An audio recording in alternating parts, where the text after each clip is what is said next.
The Merseyside Derby goes back 130 years since the early days of Everton and the day Liverpool FC itself began.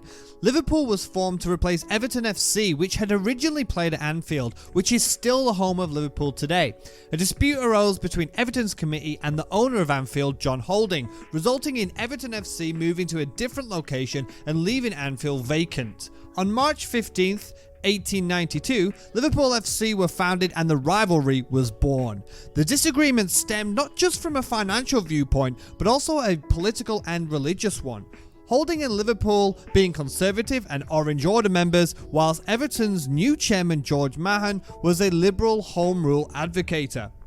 With the 1867 Reform Act and the attraction of professional football in the 1890s bringing in thousands of fans, politicians saw it as an opportunity. This political and religious divide does draw comparisons to that of Glasgow between Celtic and Rangers. Initially, the Merseyside Derby was known as the Friendly Derby. For 30 years, between 1902 and 1932, they even shared a matchday programme. Divides started to become more clear from the 1950s when Everton had a more Catholic and Irish contingent at the likes of Tommy Eglinton, Peter Farrell and Jimmy O'Neill, as well as the manager Johnny Carey. Liverpool did not sign an Irish Catholic player until Ronnie Whelan in 1979. Heading into the 1960s, the reasons for rivalry became a more competitive one, with both teams being regular trophy winners. The 1970s were a time of triumph for Liverpool, whilst Everton saw a slump and won nothing for the majority of the whole decade. And then came Howard Kendall at the start of the 1981 season. By the mid-1980s, Everton and Liverpool were once again the two top dogs fighting for dominance at the top of English football.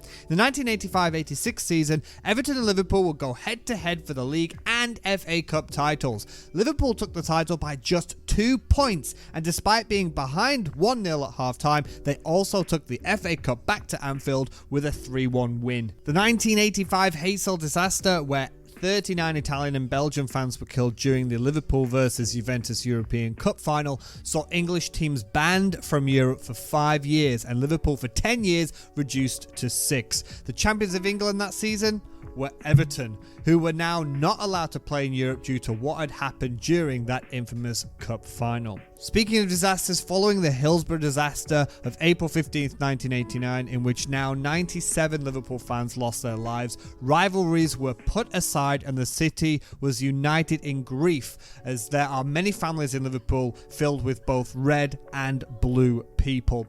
The 1989 FA Cup final fittingly saw Liverpool face Everton. All players wore black armbands, and before the match, both sets of fans showed unity by singing Liverpool's club song, You'll Never Walk Alone. Liverpool then went on to win the game 3-2 after extra time, just 5 weeks following the disaster.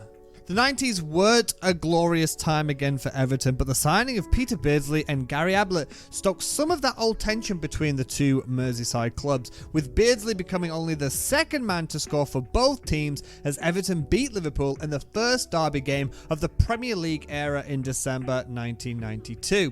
At the start of the millennium, Everton had finished below Liverpool for 15 successive seasons, and it wasn't until 2005 when Everton finally finished above Liverpool, with the Blues in 4th and the Reds in 5th. There are some occasions of ill-tempered matches, of course, between Liverpool and Everton, with issues on the field. In the 2007-2008 season, for example, Everton finished the game with just 9 men and conceded 2 penalties, and Liverpool's Dirk Kuyt was seen as very lucky to stay on the pitch after his lunge on Phil Neville, who himself was later sent off. The result helped Liverpool clinch Champions League football as well and left Everton in the UEFA Cup places. In the last decade or so, Liverpool have more often than not got the better of their blue rivals, with the wins for the Reds coming from the likes of Puskas award-winning goals from the likes of Mo Salah, or late winners usually coming from Divock Origi.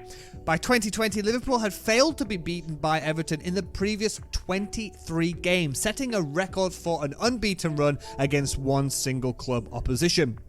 The rivalry was given more fuel to the fire as well when Liverpool captain and talisman Virgil van Dijk was injured by Everton goalkeeper Jordan Pickford. That Liverpool streak as well was finally broken in February 2021 when Everton won 2-0 away at Anfield, their first win in the Reds' backyard in any competition since 1999. The total tally for the Merseyside Derby stands at 67 wins in the red corner, 24 wins in the blue. Neville Southall holds the most appearances in the derby with 41, and Ian Rush has the most goals with 25. If we look at the doubles count, Everton have done it over Liverpool 9 times, with Liverpool, the champions here, doing it over Everton 16 times. And the final point to look at for any rivalry is the red card count. In the Premier League era, the red card has been brandished 22 times, which is the most in Premier League history. Thank you so much for watching today's video. If you have made it to the end, please consider leaving a like and subscribe. And let me know in the comments below what you think about the Merseyside Derby. Do you think it's the best derby in the world? If not, what is? And we might cover it on the channel very soon. Thanks again and take care.